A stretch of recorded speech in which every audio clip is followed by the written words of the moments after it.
오늘은 마태복음 125번째 시간으로 진정한 왕으로서 진정한 왕으로서 희롱당하심이란 제목으로 같이 하나님 말씀 나누겠습니다. 여러분, 교회를 다니는 그 사람들 중에 예수님의 십자가를 대하는 마음이 두 가지 정도로 나누어질 수 있지 않을까 생각해 봐요. 첫째는 너무나도 오랜 시간 동안 예수 그리스도의 십자가 이야기를 들어왔기 때문에 아무런 감동도 없고 또 아무런 느낌도 없는 그런 부류들, 너무나 익숙하지만, 그래서 너무나 잘 알고 있지만, 그래서 어떤 감동도 어떤 기쁨도 감격도 느끼지 못하는 그런 좀 메말라 있고 무감각한 채 신앙생활을 하는 사람들이 있는 것 같아요.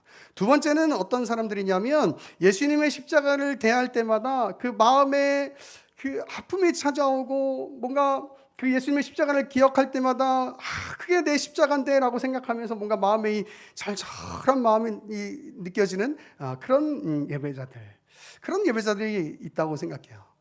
여러분 속에 한번 이렇게 대답을 하셨으면 좋겠어요. 여러분은 어느 쪽에 속해 계신 분들이세요? 물론 우리가 인간이니까 막 십자가 얘기를 들을 때마다 막 하면서 막 십자가 들을 때마다 막 눈물을 흘리고 뭔가 이럴 수는 없겠지만, 그러나 정말 오랜도록 들어왔던 그 십자가 사건의 이야기이기 때문에 그 어떤 마음도 그 어떤 감정도 없는 부류라면, 그럼 전 너무 마음이 아플 것 같아요. 제가 목회자로서 기대하는 우리 교회의 모습, 그리고 기대하는 우리 교회 예배가 있잖아요. 전 두 가지가 있어야 한다고 생각하는데, 첫 번째는 뭐냐면 정말 그 진실된 마음으로 하나님을 예배하는 사람들, 그런 사람들이 모이는 교회가 저는 우리 의예나무 교회가 됐으면 좋겠고, 두 번째는 그 진실된 마음으로 예배하기 때문에 그냥 예배하는 게 아니라 정말 온 마음과 온 몸과 온 목소리를 다해서 예배하는 그런 교회, 저는 우리 의예나무 교회에 그런 예배가 있었으면 좋겠어요. 그런데 십자가의 감격이 없다면요, 여러분, 그렇게 예배할 수가 없어요. 어떤 사람들은 정말 그 십자가를 오래도록 들어왔기 때문에 예배가 너무나 익숙하고 교회 생활이 너무나 익숙해서 그냥 교회에 나와서 예배하는 사람들이 있는가 하면, 어떤 사람들은 정말 그 하나님 앞에 절절한 마음을 가지고, 그래 내가 오늘도 은혜 받아야지, 그래 내가 오늘도 믿음 안에 살아야지, 그래 내가 아직 일주일 동안 지내면서 내 안에 연약함이 있는데, 부족함이 있는데, 그래 내 모습을 하나님 앞에 드리면서 새롭게 거듭나야지, 이런 마음으로 정말 절절하게 예배를 드리는 사람. 여러분, 당연히 우리는 두 번째 부류에 속하기를 원하실 거예요. 그렇죠? 그래 또 그렇게 살아야죠. 그런데 여러분, 아마도 하나님과의 관계 그 친밀함에 있으신 분들이라면 당연히 이런 마음을 가지게 될 것이에요. 우리 성경을 쫙 읽다가 오늘 이제 마태복음 27장까지 오게 되면, 그 예수님의 십자가의 그 사건을 대할 때 마음에 아픔이 찾아오고, 뭔가 이 싹한 그 내 마음에 그 애잔한 그 마음이 막 찾아오게 될 거예요. 왜 그럴까? 거듭난 사람들은요, 그 예수 그리스도의 십자가가 나를 위한 것이라는 사실을 알고 있기 때문이에요. 여러분, 이 말은 다시 말하면, 내가 죄인됨을 알고 예수님께서 받으신 그 고난과 그 조롱과 그 희롱이 원래는 내가 받아야 했었던 것이라는 것을 알고 있다는 이야기예요. 그렇기 때문에 예수 그리스도의 십자가를 기억할 때 아무 감격이 없는 그런 사람이 아니라, 예수 그리스도의 십자가를 대할 때 정말 그 예수 그리스도의 그 십자가의 고난을 기억하면서 때로는 감사의 눈물, 때로는 기쁨의 눈물, 때로는 그 예수님이 얼마나 아프셨을까 하는 그 슬픔의 눈물들이 흐르게 될 수 있는 것이죠.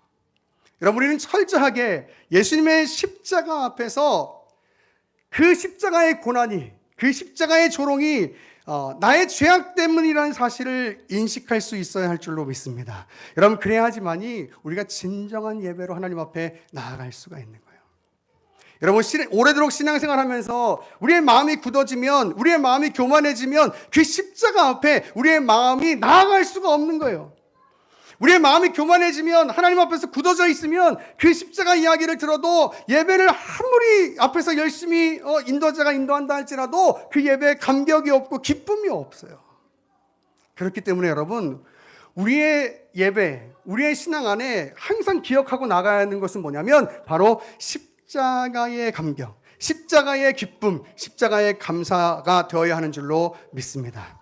여러분, 그런데 반드시 기억해야 하는 것이 있어요. 그 뭐냐면 내가 죄인됨을 그 인정하는 마음으로 십자가를 대할 때 그 십자가를 대하는 마음은 슬픈 마음만 있어야 하는 것은 아니라고 하는 사실이에요. 왜냐하면 궁극적으로 그 십자가 때문에 내가 영원한 영광에 참여할 수 있게 되었기 때문인 것이죠. 그래서 저는 십자가를 대하는 마음이 때로는 슬픈 마음도 있고 또 그 안타까운 마음도 있지만 거기에 더불어서 감사의 마음, 기쁨의 마음, 감격의 마음이 있어야 한다고 이야기하는 거예요. 여러분, 그래서 우리가 십자가를 대하고 예배하는 그 우리의 마음에 기쁨이, 감격이 늘 충만해야 하는 줄로 믿습니다. 여러분, 그래서 저는 이 마음을요, 오늘 본문을 통해서 조금 더 새기기를 원해요. 나누기를 원해요. 여러분, 오늘 본문은 예수님께서 로마 군인들에게 희롱을 당하시는 장면을 기록하고 있습니다. 그들은 먼저 예수님께 홍포를 입힌다라고 이야기해요. 그런데 이제 마가복음 15장 17절이나 요한복음 19장 2절을 보면은 군인들이 자색 옷을 입혔다라고 기록하고 있거든요.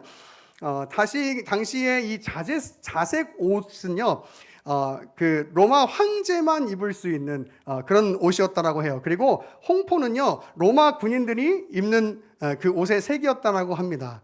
그래서 어떤 사람들은 이렇게 얘기하는 사람들이 있어요.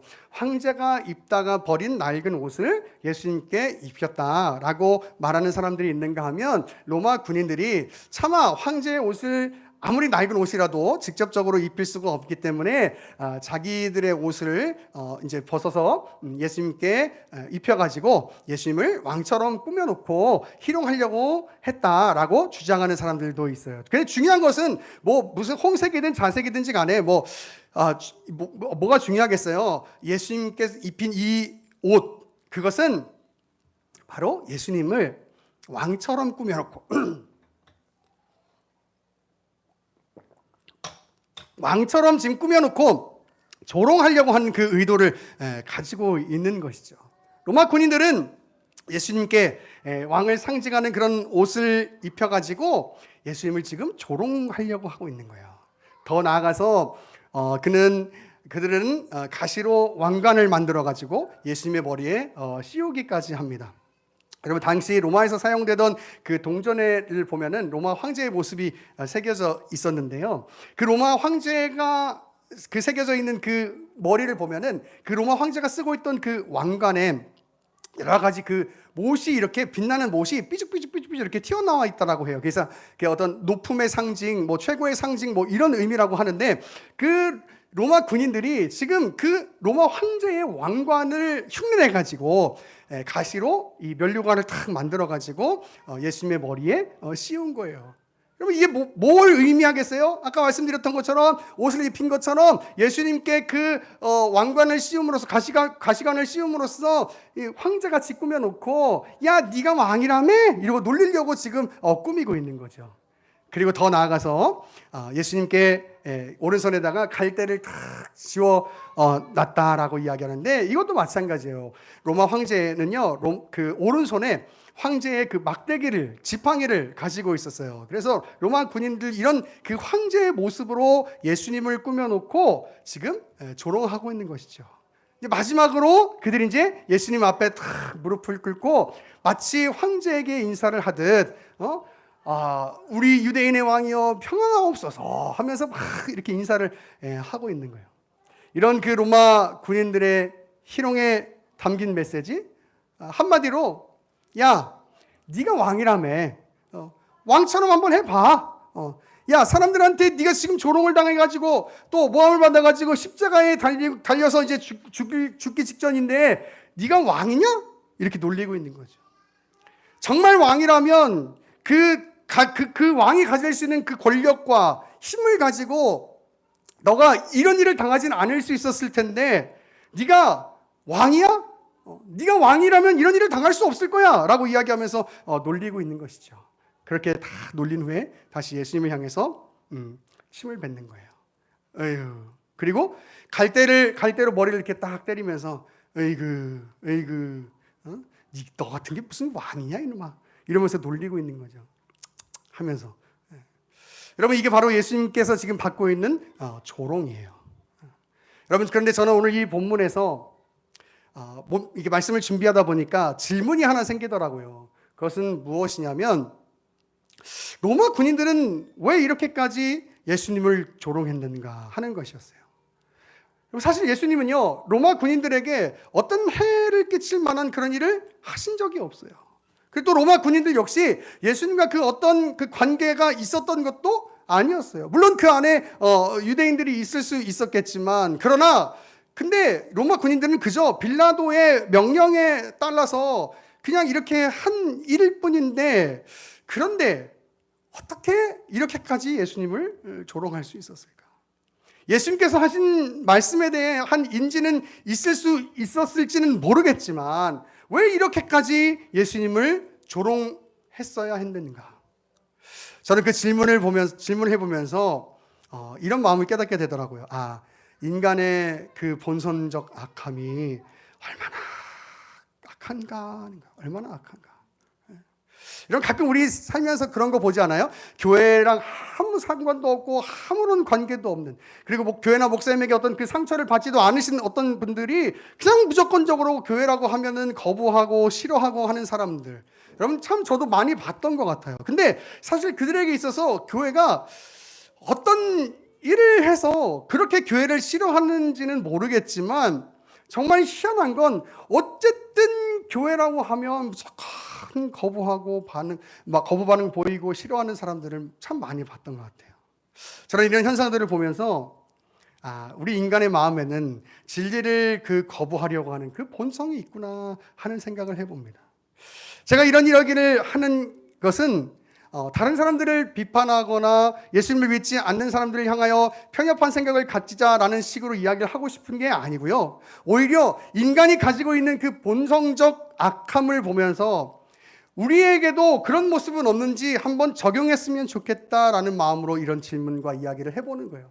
여러분, 우리는 예수님을 믿고 하나님의 자녀로 살아가고는 있어요. 하지만 오랜 믿음 생활로 인해서 그 익숙함과 또 사람이 각자 가지고 있는 그 연약함으로 말미암아 어쩌면 오래도록 신앙생활을 했기 때문에 하나님보다 세상을 더 크게 보고 있지는 않은지 한번 돌아왔으면 좋겠다 하는 거예요.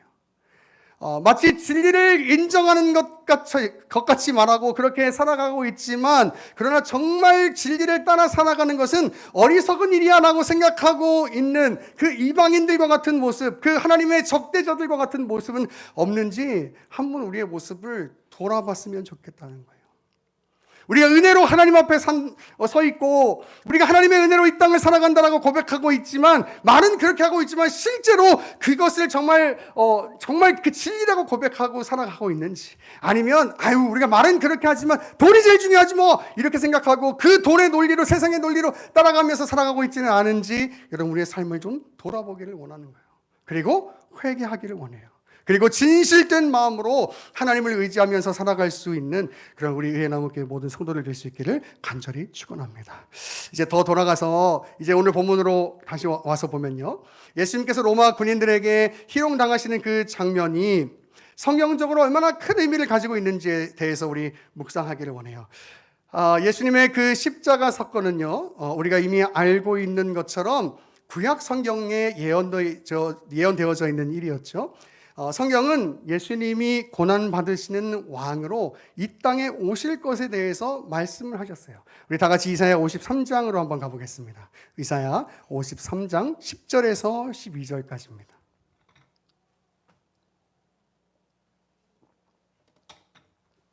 이사야 53장 10절에서 12절까지입니다. 제가 혼자 천천히 봉독하겠습니다.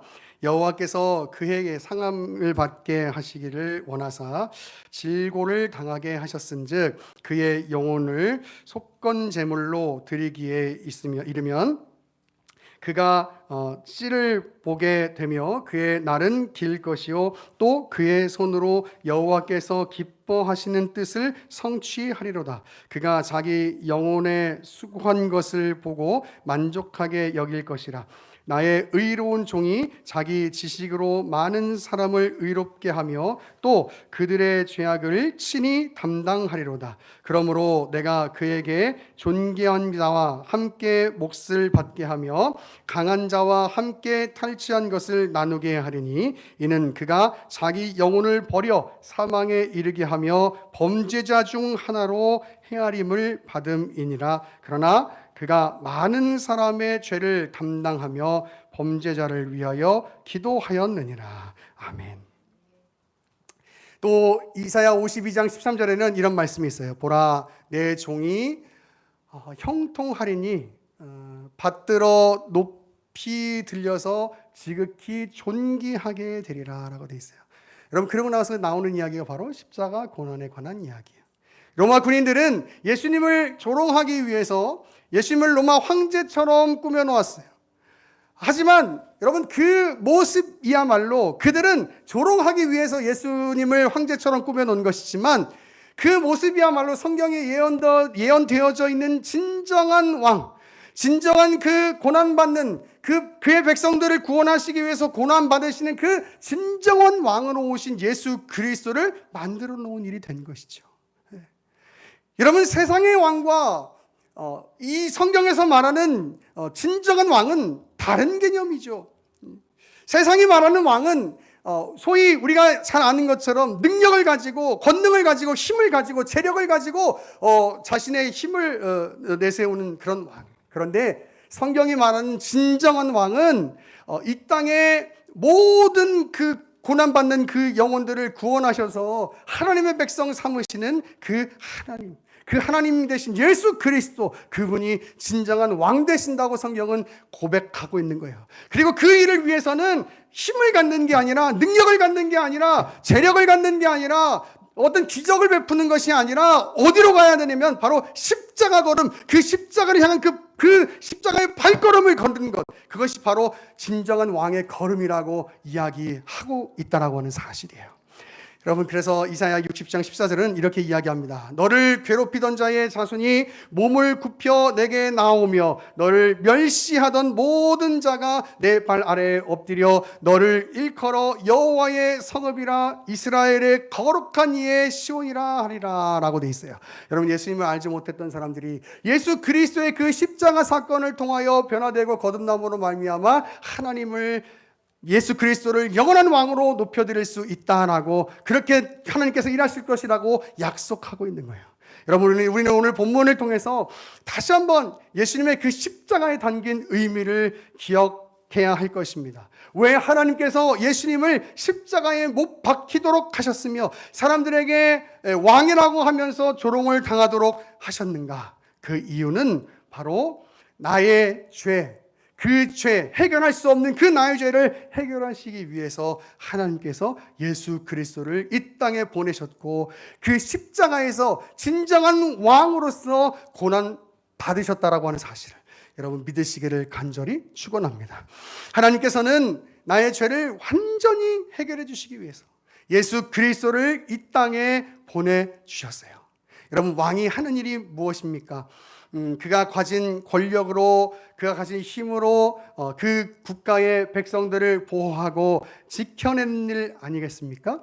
그러나 이 땅의 왕은 온전히 자기 백성들을 지키고 보호하는 일에 그 온 전심을 다할 수 없어요. 왜? 인간은 악한 본성을 가지고 있기 때문이에요. 그러나 예수님은 우리를 진정한 그 보호처, 피난처로 데리고 가시기 위하여, 진정한 생명을 갖도록 하시기 위해서 예수님께서는 이 땅에 오셔서 십자가에 죽으시고 부활하셨다라고 하는 사실을 여러분 믿으시기를 간절히 축원합니다. 여러분, 그것이 진정한 왕인 거예요. 예수님 당시 사람들은요, 예수님께 가지고 있었던 그 기대가 있었는데 그것은 예수님께서 가지는 힘으로, 능력으로 그 로마의 압제에서 자신들을 해방시키고 그리고 그 세상적인 어떤 자유와 권력을 누리며 살아갈 수 있도록 만들어주기를 원했어요. 그래서 예수님께서 오병이어 기적을 베푸셨을 때 사람들이 막 따라다니면서 야, 저 사람이 진짜 우리의 왕이 될 수 있겠구나. 아니, 이 떡 5개와 물고기 2마리로 어떻게 2만 명, 3만 명 되는 사람들 사람들을 먹일 수가 있어. 야, 저 사람이 진짜 우리의 왕일 수 있겠구나라고 생각하면서 진짜 왕으로 삼으려고 했던, 그런데 예수님께 그 자리를 피하시는 거죠. 여러분, 그것이 바로 이 세상 사람들이 생각하는 그 왕의 모습, 이 세상들이 원하는 그 삶의 모습일 거예요. 그러나 여러분, 그건 영원하지 않은 것들이에요. 그러나 온 우주 만물의 진정한 통치자 되시며 창조자 되신 그 진정한 왕 되신 우리 예수 그리스도는 그의 나라의 백성들에게 영원한 생명, 진정한 생명을 주시면서 그 모든 고난을 해결하시고 죄의 책임을 해결하시고 이제 그 영광으로, 그 어떤 눈물도 그 어떤 두려움도 없는 그 영광으로 이끄시기 위하여 십자가의 걸음을 걸으신 것이죠. 여러분, 그렇기 때문에 우리는 우리의 진정한 왕은 예수 그리스도라고 고백하는 것이에요. 아까 찬양했던 것처럼 왕의 왕 주의 주 예수 나의 왕 예수 나의 왕 예수 나의 왕 아멘 찬양하는 거예요. 여러분, 그것이 바로 성경에 기록된 예수 그리스도의 왕 되심에 관한 이야기예요. 하나님의 진정한 약속인 것이죠. 예수님은 그 하나님의 약속을 성취하기 위하여 이 땅에서 진정한 왕으로서 조롱당하시고 고난당하시고 우리의 모든 죄를 담당하심으로 우리를 하나님의 백성 만들어 주신 것입니다. 말씀을 정리하길 원합니다. 여러분, 저는 로마 군인들이 예수님을 희롱하는 그 모습을 보면서 우리 모두가 각자 그 내면 안에 그 내재하고 있는 그 죄악된 모습을 좀 직시하기를 원해요. 과연 나는 예수님을 믿는 자로서 세상의 것을 더 크게 보고 있지는 않는가? 믿음으로 이 세상을 살아가기 위해서 믿음의 싸움을 잘 싸워가야 되는데 내가 그 믿음의 싸움을 싸워가기보다는 그냥 지금 주어진 그 환경 가운데서 그냥 내 쾌락과 내 즐거움을 위해서만 살고 있지는 않는가? 나는 말과 행동으로는 정말 경건한 사람처럼 보이고 있지만, 예수님을 믿는 사람처럼 보이고 있지만 정말 진실된 마음으로 하나님을 대하고 하나님 앞에 예배하고 있는가? 내가 정말 겉으로는 신앙을 가진 사람처럼 그 모습은 보이고 있지만 속으로는 믿음으로 살아가는 것이 정말 어리석은 삶이라고 여기고 있지는 않는가 한번 돌아보기를 원하는 거예요. 그리고 저는 정말 소망합니다. 우리 교회 모든 성도님들이 예수 그리스도의 그 십자가 앞에 냉랭한 사람들이 아니라 감격하고 눈물 흘리며 감사하고 기뻐함으로 말미암아 정말 하나님을 진실된 마음으로 예배하고 진실된 마음으로 우리의 삶을 살아가며 이 땅의 것을 더 크게 보는 것이 아니라 하나님의 나라를 더 크게 보고 살아갈 수 있는 그런 믿음으로 살아갈 수 있는 그런 의의 남북교회 성도들 다 되실 수 있기를 간절히 소망합니다. 그런 가운데서 여러분, 그 십자가가 우리에게 늘 기억됨으로 정말 나를 살게 하는 것, 내가 지금 이 영원한 하나님의 나라를 바라볼 수 있게 되는 것, 그것이 그 십자가 은혜 때문임을 기억하고 그 십자가에 감사하며 더욱더 예배하고 하나님 앞에 나아가기를 힘쓰고 애쓰는, 그리고 믿음의 삶을 살아가기에 힘쓰고 애쓰는 우리 귀한 의나무교회 모든 성도들 될 수 있기를 간절히 축원합니다.